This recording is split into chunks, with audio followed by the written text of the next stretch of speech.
people dream big dreams, but they never take any action. If you don't believe in yourself, you've already lost the battle. Not believing in yourself is a losing battle because either you won't try at all or you will convince yourself that you can't do it. And when you convince yourself that you can't do it, your results are going to confirm what you believe. So we are afraid to fail. Why? Told you, man. Shouldn't even try it, dude. Just chill out, relax. Why are you so crazy? Why are you so obsessed? So all that stuff drives the quitting mind, I call it. The mind wants to quit. The mind is tired. The mind thinks it's very deserving. So the biggest problem in this world is other people, not yourself. It's other people in your head. They are puppet mastering you pretty much on your life. I dare you to give up everything that is keeping you from your dream, to say no to all the negative influences. I dare you to pick up a book instead of a drink. I dare you to work harder than you think you did yesterday. I dare you to prove them wrong. I dare you to prove yourself right. You must be yourself if you want to experience your true purpose in life. If you're different, be different. Be different and do it with pride. If someone doesn't like it, if many people don't like it, who cares? Your life would feel better and richer if you had a goal, you chase that goal, you accomplish some things, and you would get this boost of confidence, you get this boost of self-esteem, like whatever it is that you're into doing. The time has come for you to understand that you cannot depend on the opinions of others. You cannot just trust in the opinions of others. You cannot allow other people to validate you, because you are just who you are. Nobody is going to be like you. You are the author of your autobiography. You write the story of your life. No one can write your financial story. No one can write your spiritual story. No one can write your emotional story but you.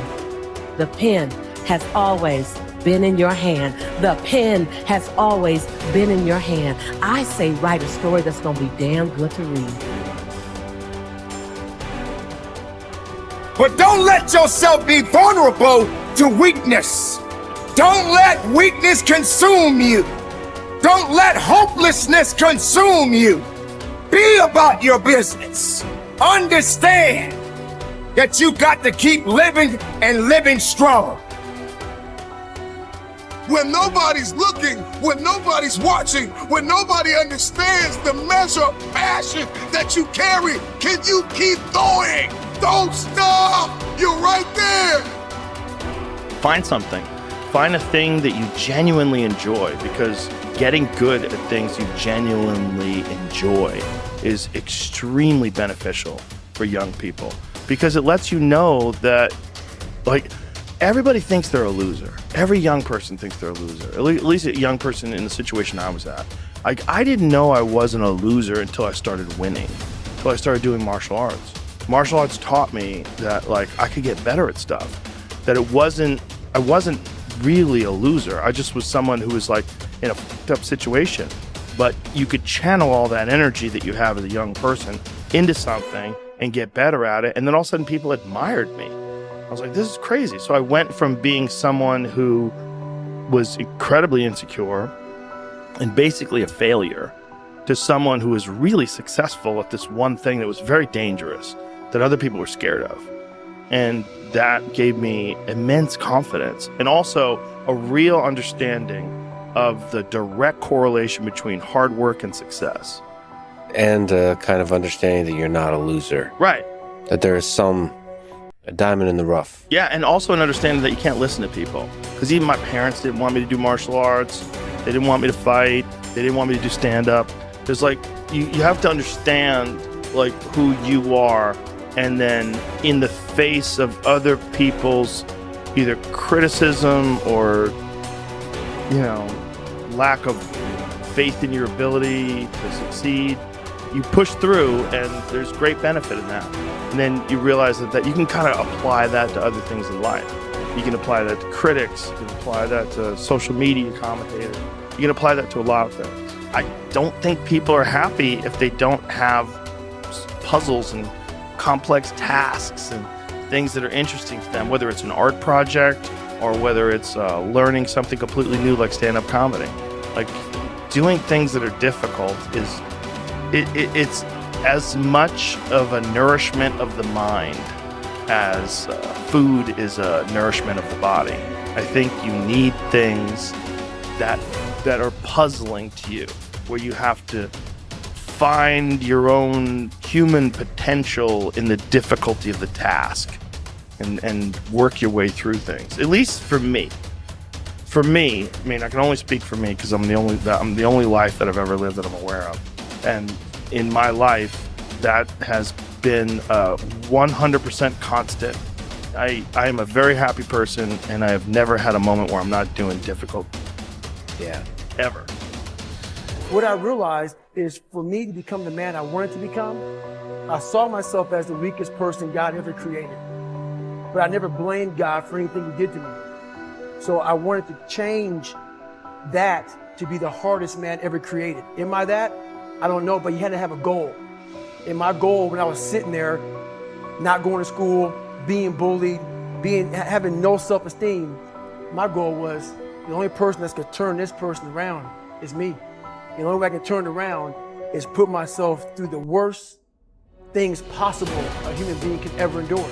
And that'd be the only way that I can build this brain to handle anything that comes in front of it, callousing my mind through pain and suffering. So we read a bunch of books nowadays. As humans, we want to find out how to be someone else.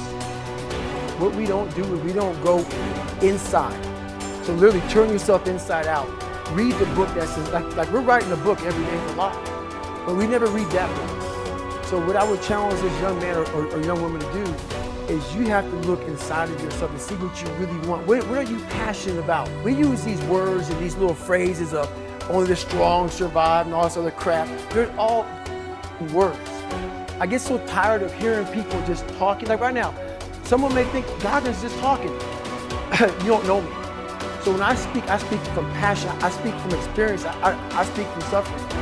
I have to tell this young man or woman that the only way I believe, this is just my experience in life, the only way you're ever going to get to the other side of this journey is you have got to suffer to grow. To grow, you must suffer. And some people will get it, some people won't. But they have to see what their journey is to start their journey. Several people live to be 100 years old, and they have great lives, and they have great kids. The kids go to college and all sorts of stuff. But somewhere in their life, there was a point where they had a decision to make. They can go left or right on this path. Left was the easy route. Right was the hard route. A lot of people take the easy route. And they had a good life that way, but the better life was going to the right side. And you may have 20 years of pain and suffering to get past it, but a lot of us die never truly starting our journey. And I would tell this young person, you gotta start your journey. It may suck, but it will come out the other side where you're coasting. Study the values you admire. You learn values by studying them closely. The law of concentration says that whatever you dwell upon grows and increases in your life.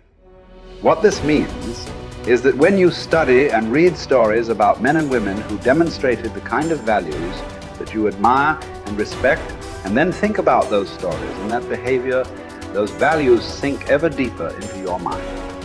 Once these values are programmed into your subconscious, they create a propensity within you to behave consistently with those values when the situation requires them. For example, in military training, soldiers are continually told stories of courage, obedience, discipline, and the importance of supporting their fellow soldiers. The more they hear these stories, discuss them, and think about them, the more likely they are to behave consistently with these values when they're under the pressure of actual combat. The core virtue of character is truth. Whenever you tell the truth, however inconvenient it may be at the time, you feel better about yourself, and you earn the respect of the people around you. One of the highest accolades you can pay another person is to say that he or she always tells the truth. Emulate the people you most admire. Much of your character is determined by the people you most admire. both living and dead. Who are they?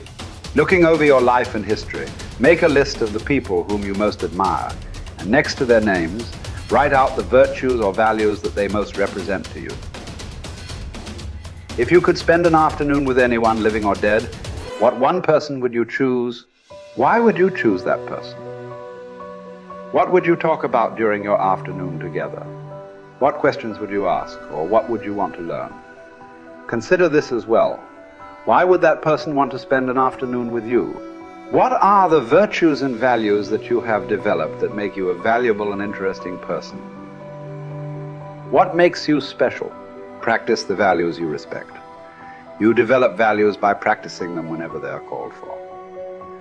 As the Roman Stoic philosopher Epictetus said, circumstances do not make the man. They merely reveal him to himself. When a problem occurs, people tend to react automatically based on the highest values that they have developed up to that moment. We develop values by repetition, by behaving consistently with a particular value over and over again until it becomes a habit and locks in so that we come to practice it automatically. Men and women with highly developed characters behave in a manner consistent with their highest values, and they do so without thought or hesitation. There is no question in their minds about whether or not they are doing the right thing.